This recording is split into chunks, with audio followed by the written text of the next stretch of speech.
मीरपुर नाम के शहर में तेजस अपनी पत्नी नीरू के साथ रहता था। पति पत्नी दोनों ही नौकरी करते थे। एक दिन तेजस गांव अपनी माँ के पास फोन करता है। हेलो, प्रणाम माँ। जीते रहो माँ, तुम दादी बनने वाली हो हैं?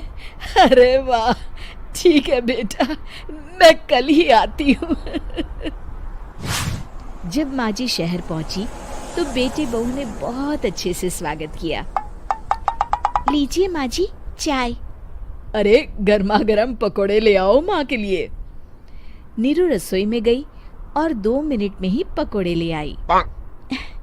जी ये लीजिए।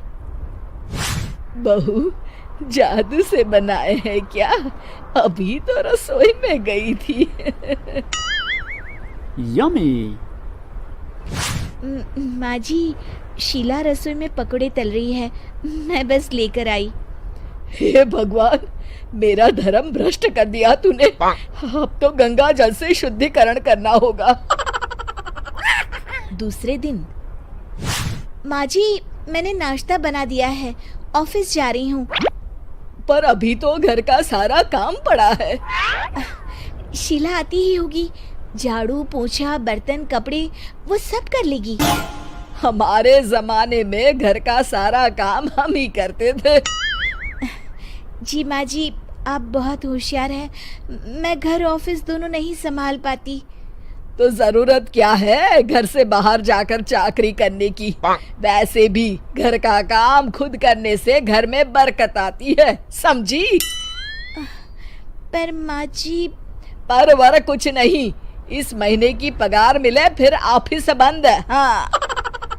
रात को नीरू तेजस से कहती है, सुनिए जी, माँ जी बोल रही थी कि मैं नौकरी छोड़ दूं।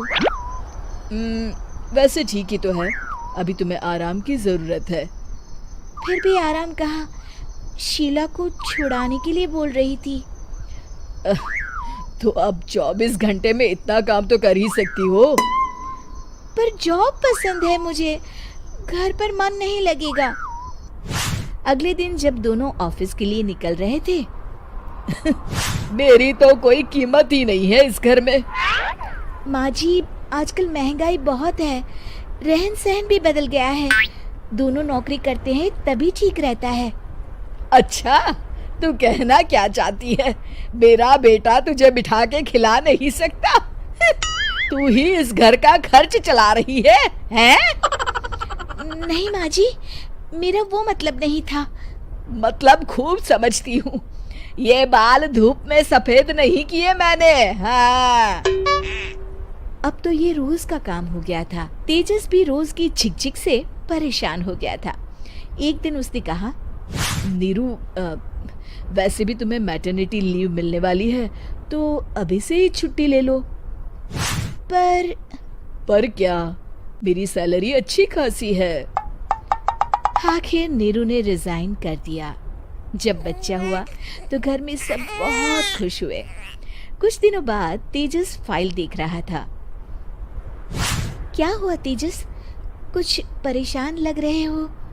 हाँ, वो हमारी जितनी सेविंग्स थी वो तो हॉस्पिटल में और छठी के फंक्शन में खत्म हो गई है नीरू। और अभी वैसे मंदी चल रही है तो मैं बोल रही थी कल मुन्ना को हेपेटाइटिस का टीका लगवाना है। नीरू, क्या पोस्टपोन नहीं कर सकते? नहीं जी, बिल्कुल नहीं। अब तेजस को समझ में आ रहा था कि उससे गलती हुई है। पैसों की कमी का असर घर के माहौल पर भी पड़ रहा था। अगले दिन, बेटा मेरा चश्मा और ये दवाइयाँ ले आना, पर्चा देते हुए माँ जी ने कहा। जी। तेजस, मुन्ना के लिए दूध का डिब्बा और डायपर भी ले आना, और ये किराने के सामान की लिस्ट है, इसे भी लाना है। तेजस गुस्से में लिस्ट मरोड़कर फेंकता है और चिल्लाता है, पैसे क्या पेड़ पर उगते हैं? ये ले आना, वो ले आना। अरे पर ये जरूरत का सामान ही है। वो गुस्से में बिना कुछ कहे ऑफिस चला गया। अरे लंच तो ले जाइए। नीरू दौड़कर डिब्बा पकड़ाती है एक दिन खाना खाने के बाद, नीरू, अब तो मुन्ना कुछ बड़ा हो गया, तो अब तुम वापस ज्वाइन कर लो ना जॉब।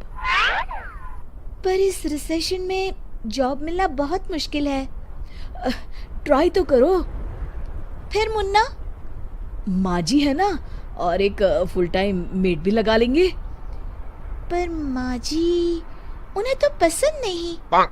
तभी माँ जी वहाँ आ जाती है और प्यार से नीरू के सर पर हाथ फेरते हुए बोलती है, अब मेरी समझ में आ गया बहू, पहले के और अब के समय में अंतर है।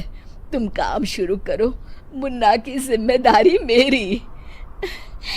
मेरी प्यारी माँ जी। ये कहकर नीरू उनके गले लग गई।